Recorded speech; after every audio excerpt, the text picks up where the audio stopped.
I used to be really hard on myself when it came to eating sugar in fruit. You know what I mean.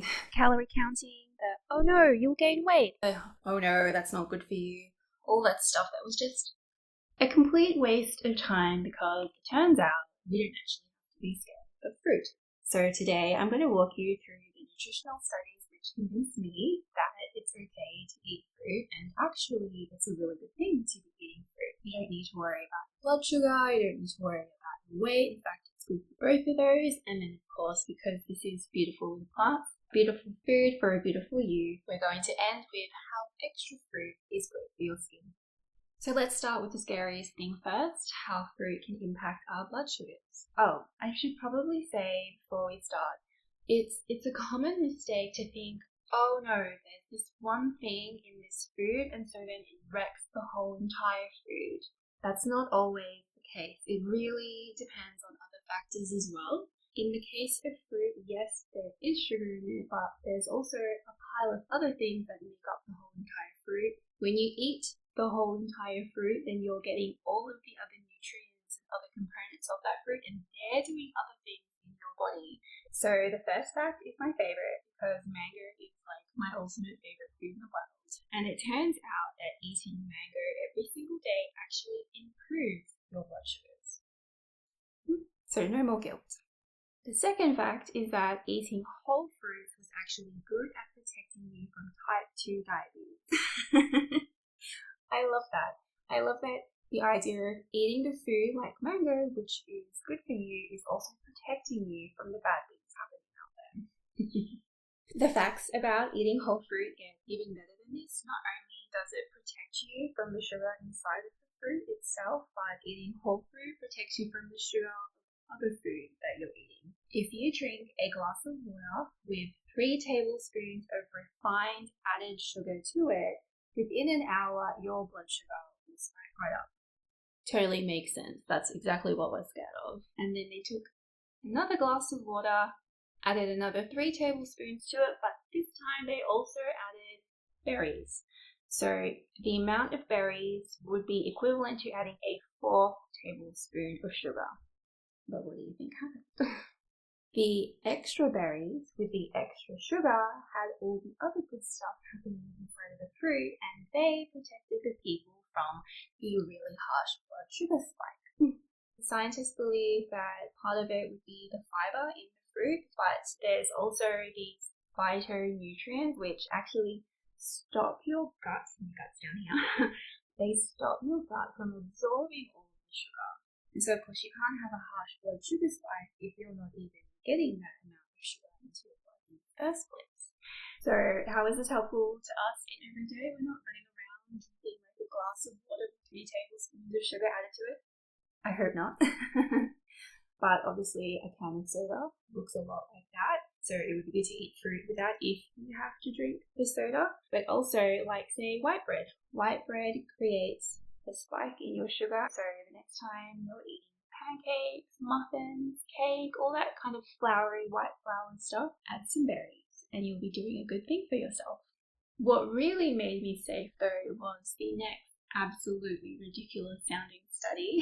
This study took several people, and for 6 months they got them to eat not 1, not 2, not 5, but 20 serves of fruit in their diet every single day for 6 months. Now, what do you think happened to their blood sugar? Or even their weight? Nothing happened. They experienced some weight loss, their insulin levels improved, and even their blood pressure and their cholesterol improved, which I thought was really kind of cool because we're not even like thinking about that when it comes to fruit. So once I found out about the results of this study, I was just like, this tells me that I don't need to worry about eating that 1 fruit, that 2 fruit, that 3 fruits. If I want to go to town on all fruit today, then I absolutely can because it's perfectly fine. One thing I will say before we move on is that if you're diabetic or you're really worried about diabetes, then maybe don't just listen to me, listen to the source. So I'll leave a link to the doctor who goes through these studies, and particularly with people with diabetes, in a lot more detail, so you're not actually quite sure that it will be the right thing for you. Okay? Now for weight loss. Yay!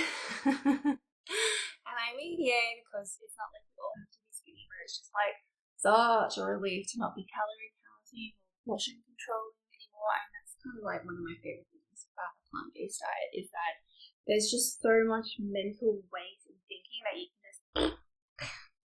you can just let go of. The good news is that you don't need to ban all of the sugar from your diet, including fruit, in order to lose more weight. In fact, adding extra fruit can help you lose weight. First of all, there was a study where they compared a diet that had all sugar, so all refined sugar and all fruit with sugar in it, and they just took it all out, and then they compared it to another group of people who just took out the refined sugar, but they still kept eating fruit.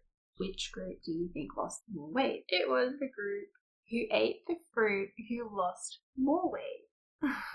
Now, if you're trying to actively lose weight at the moment, there are specific fruits to pay particular attention to. You want to eat 3 apples or 3 pears on top of your regular diet every single day.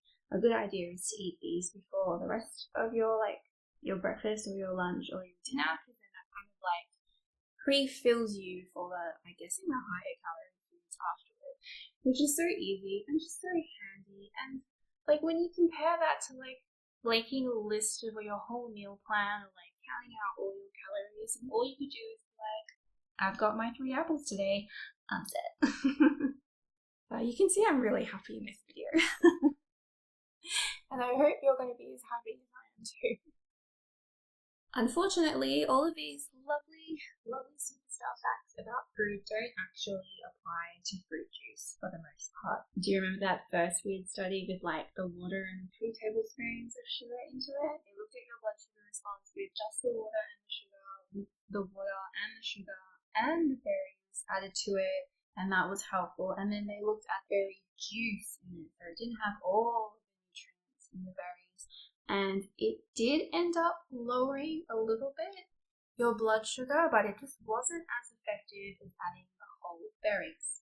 When it comes to managing your weight, fruit juice isn't like as good as fruit for you. I don't know if it's good at all actually, but in this study they compared the impact of whole fruit versus fruit juice to like how much you ate for the rest of the day. When the people trying fruit juice, they actually ate more calories over the rest of the day because they just didn't feel full.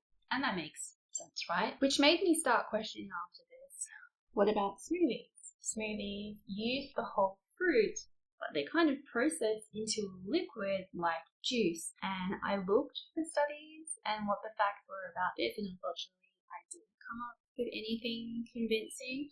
I suspect because it's the whole fruit that gets blitzed into the smoothie that is better for you than fruit juice, because at least you still have all the stuff from the fruit to help you going into your gut and going into your body. But generally, when something gets processed from its wholeness, it does actually become lesser in value to your body. That said, I still love drinking smoothies. In my life, there's like 2 really big reasons why I drink smoothies. These are how I make myself feel good and how I'm drinking smoothies, so here they are. 1, I wouldn't be eating all of this fruit if I didn't include them into smoothies, and they're like a creative way to add in extra ingredients as well, like cocoa for less wrinkles into a chocolate smoothie, so then I don't eat chocolate. And when I look at it like that, I'm like, okay, that's fine. Like, I don't need to be perfect. I can't do being perfect and the meal plans and the calorie counting and just like, no. I've tried that so many times, particularly in my 20s, particularly when I was like young enough and desperate enough to be trying all that, and it's just torture. Like, don't you feel tortured when, like, if you've ever behaved like that as well? It's too much. I'm just over it, and so I'm happy right here where I am.